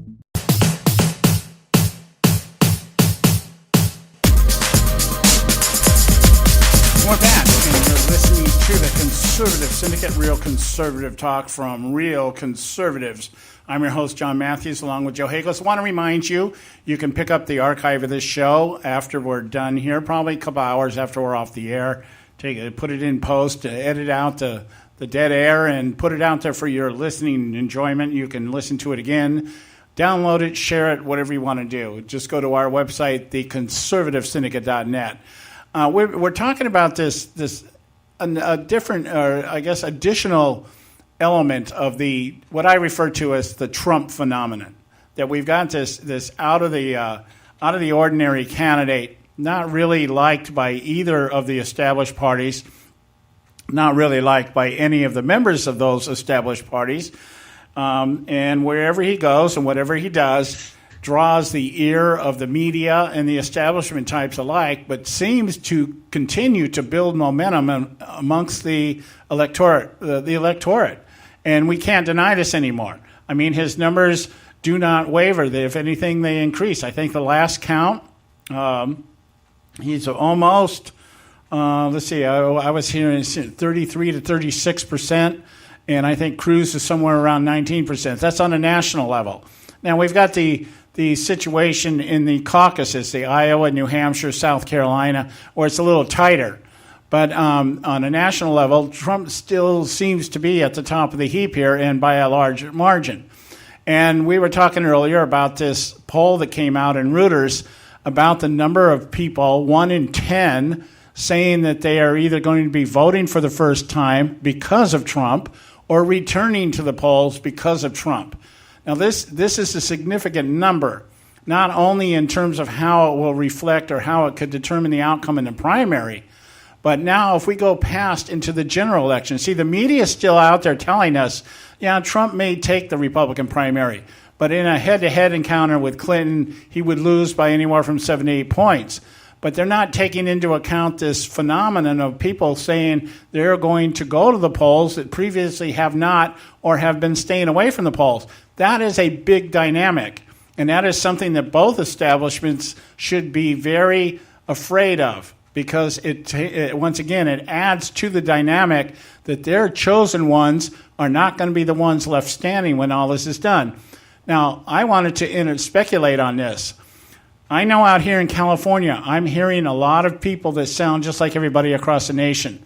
They like Trump's audacity, his audaciousness. They like his confrontational style.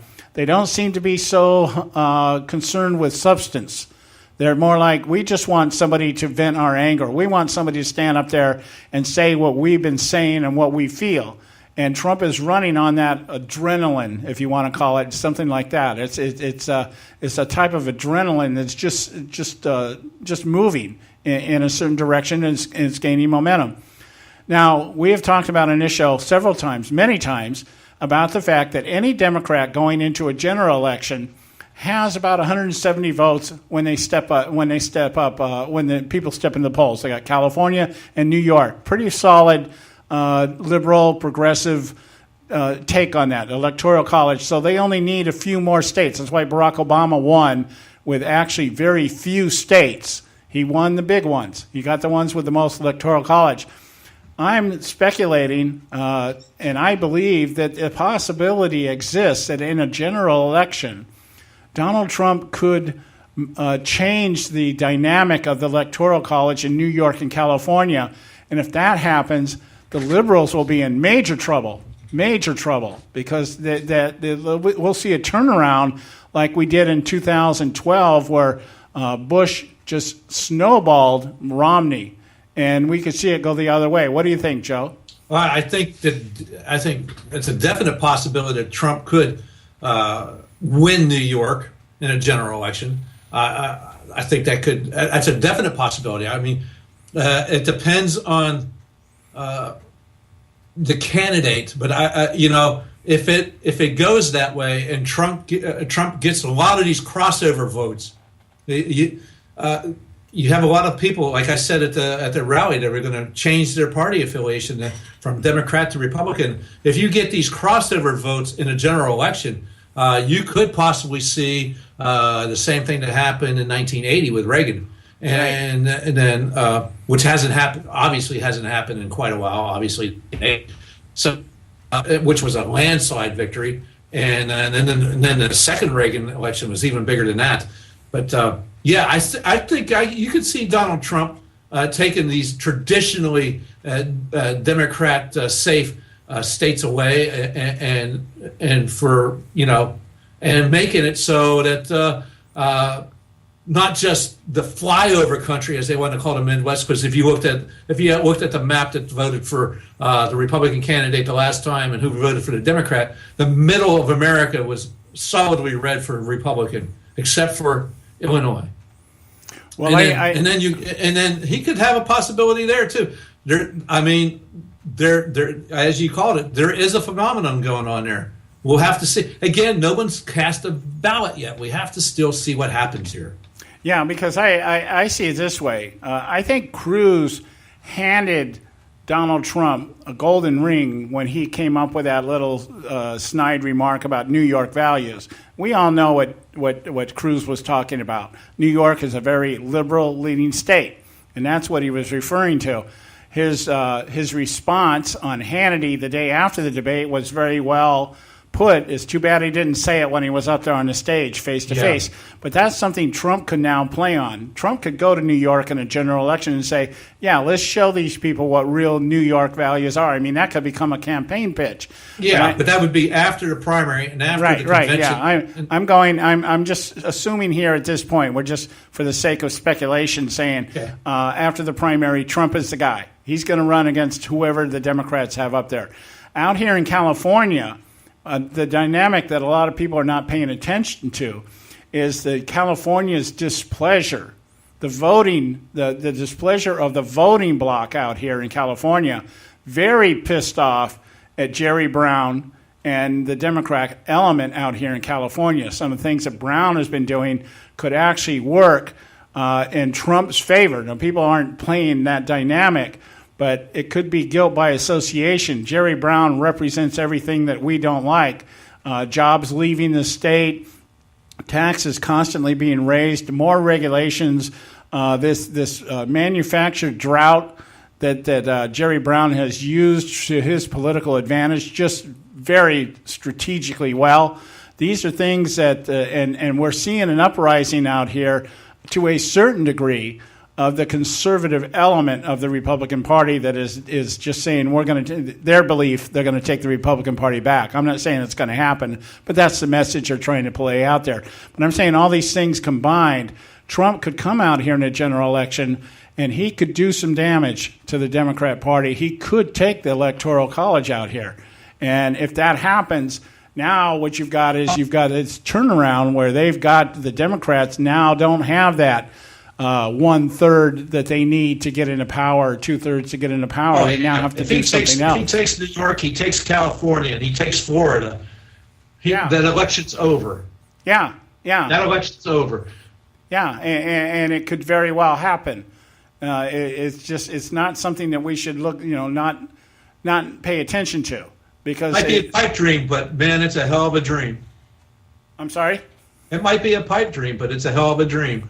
Yeah, well, it could be a victory within the pretext or the context of the Republicans is that we need to win.